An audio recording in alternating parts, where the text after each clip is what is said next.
Good morning, students. In English, today we are going to start the third term portion. Students, take your textbook and take page number 72. First, we are going to see prose first unit. The name of the unit is Who Owns the Water? Owns means urimai or sondam. So, who owns the water means யாருக்கு தண்ணி சொந்தம். So, we are going to see about this in this unit. Before starting the lesson, first let us see the glossary. Students, take page number 73. Outskirts. Puranagar Pagudigal. The outer areas of a city or a town. That means outside a city or a town. For example, outskirts of Chidambaram means outside Chidambaram. The areas outside Chidambaram, that is outskirts. Parched. Varanda, that means very dry. Desperation, losing hope. நம்பிக்கையை இழந்துட்டு இருக்கிறது, losing hope. Untenanted, not occupied. Untenanted means இன்னும் ஆக்கிரமிக்கல, untenanted. Next is rump. Back part of a mammal's body or the part of the body you use to sit. Rump means pinpagudi. Whether it is an animal or a human, the back part which is used to sit, that is rump. Next, scrabbled. Moved hands and feet around. So moving hands and feet around is scrabbled. Next is cozy. வசதியான, comfortable. So that is cozy. The last is rumble. முழக்கம், a low sound like thunder. Students, in page 72, can you see 4 different pictures? So what you can see in those pictures? Yes, it is representing the different seasons. So you must have come across these words like weather, climate and season. Weather means the condition of the atmosphere. Either it is going to rain or it is going to be very hot. So the condition of the atmosphere is weather. Climate means the general weather condition of a place.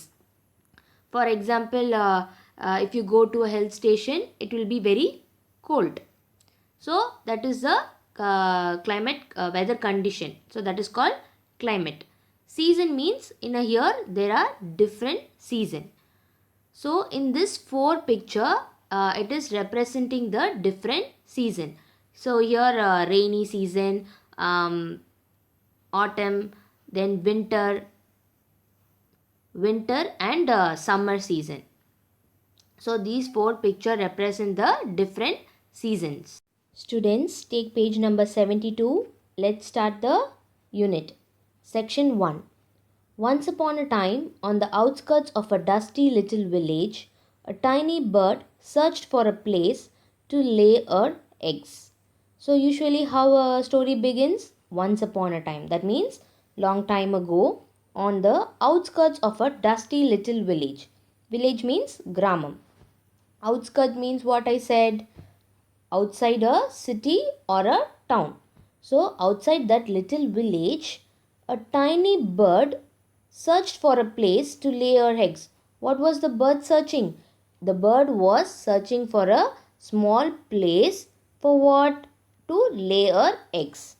The land was parched and dry and there wasn't a bush or tree in sight. Finally, in desperation, the little bird discovered a shallow depression in the ground.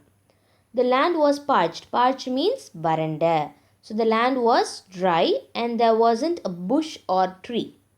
So the land was dry, so there was no bush or a tree. Finally, in desperation. Desperation means losing hope. The bird lost its hope. நம்பிக்கையை இழந்துடுச்சு. But finally, the bird discovered a shallow depression.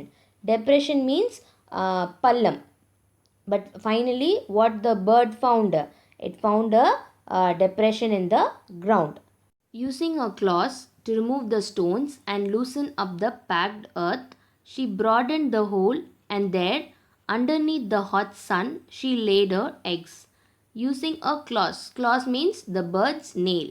It used its nail to remove the stones and loosen up the packed earth.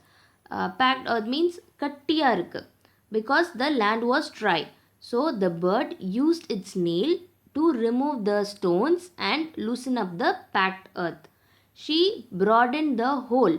Broaden means the bird made the hole little bigger.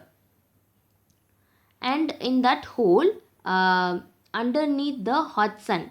Why? Because there were no bush or tree, so there won't be any shade. So under the hot sun, the bird laid her eggs in the hole. The eggs hatched and the good mother protected and fed her babies until they were big enough to fly away. The eggs hatched and the good mother, who's the good mother? The little bird. The good mother protected and fed her babies. Fed means past tense of feed. So until when? Until the babies grow big enough to fly away. And here our story would have ended, except this isn't a tale of the little bird, but a much more interesting one of the hole she used as a temporary nest. So here the story would have ended when, if this story is about the little bird, if this story is about a little bird, this story must have ended here. But this story is not about that little bird.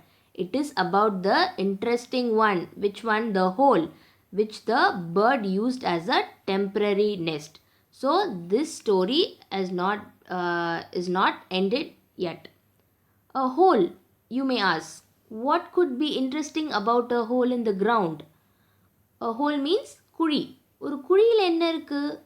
என்ன இன்ட்ரெஸ்டிங்காக இருக்க போகுது ஒரு குழியில்? Like that you may ask me. Well, this hole grew to be quite important, as you will discover. So this hole only will grow quite important as you see in this story. For some time the hole remained dusty and untenanted until one day a passing wild boar settled his rump into the depression. Untenanted means not occupied.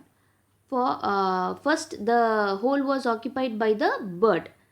So after the bird flew away, for some time the hole remained dusty and untenanted, not occupied.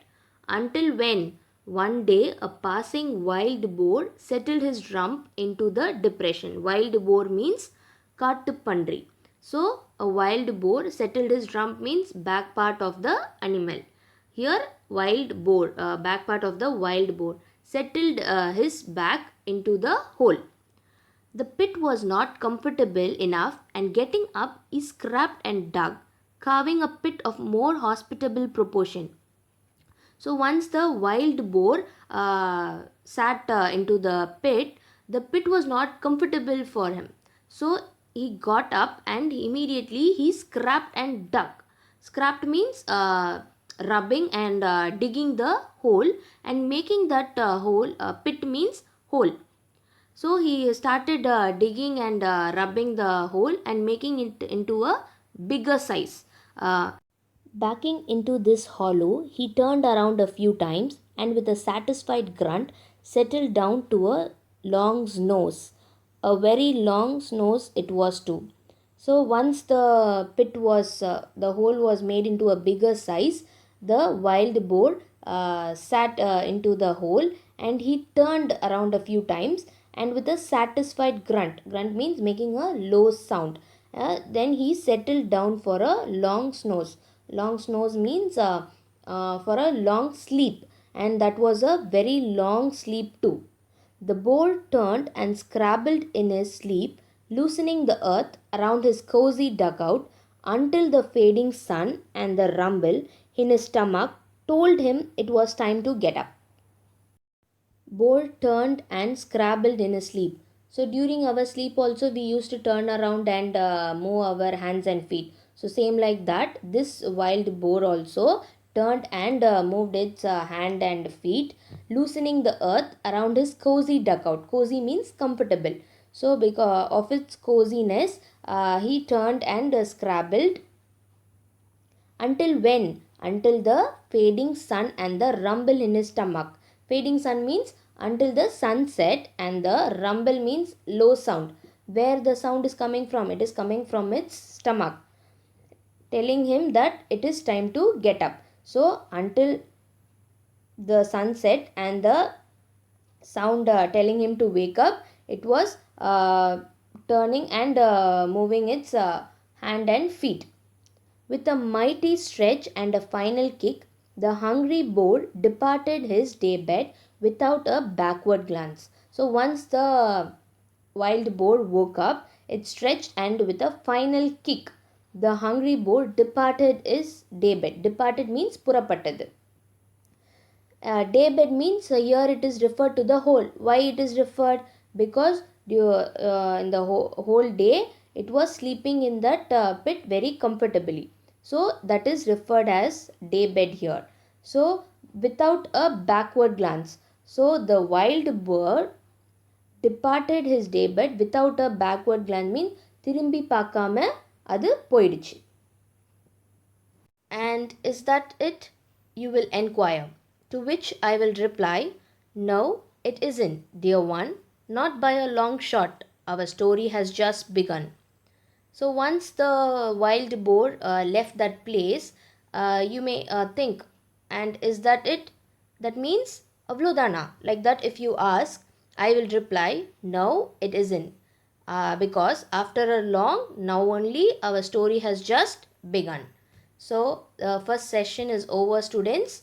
So seeing your textbook, read and practice this section 1 in your prose.